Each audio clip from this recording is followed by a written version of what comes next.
BJP మేనిఫెస్టోపై మండిపడ్డారు ఆప్ నేత ఢిల్లీ మంత్రి అతిషి. ఈ రోజు దేశం మొత్తానికి బీజేపీ జుమ్లా పాత్రను అందించిందని విమర్శించారు. 10 ఏళ్లు అధికారంలో ఉన్న హామీలను నెరవేర్చలేదని ఆగ్రహం వ్యక్తం చేశారు.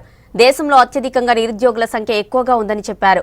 ఒక ఢిల్లీ ఆరోగ్య బడ్జెట్ 9,000 కోట్లు ఉంటే దేశం మొత్తానికి ఆయుష్మాన్ భారత్ కోసం 8,000 కోట్లే కేటాయించారని విమర్శించారు మంత్రి అతిషి.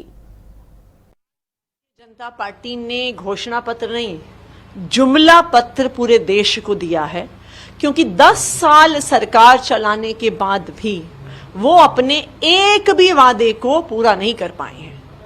उन्होंने वादा किया था युवाओं को कि बहुत हुई बेरोजगारी की मार, अब की बार मोदी सरकार हर साल 2 करोड़ नौकरियां दी जाएंगी, लेकिन आज देश का बेरोजगारी का आंकड़ा इस देश के इतिहास में सबसे ज्यादा है। 25% युवा बेरोजगार हैं, 45% फ्रेश ग्रेजुएट बेरोजगार हैं।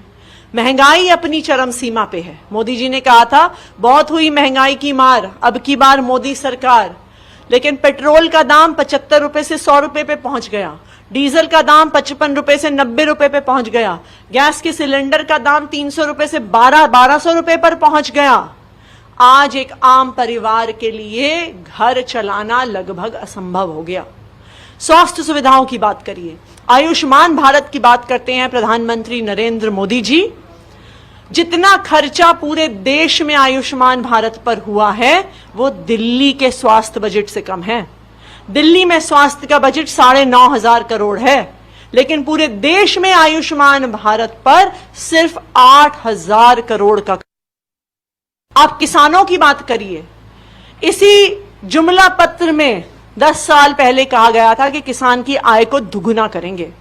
आज वो वादा गायब हो गया। अब उनकी हिम्मत भी नहीं है उस वादे को रखने की अपने घोषणा पत्र में।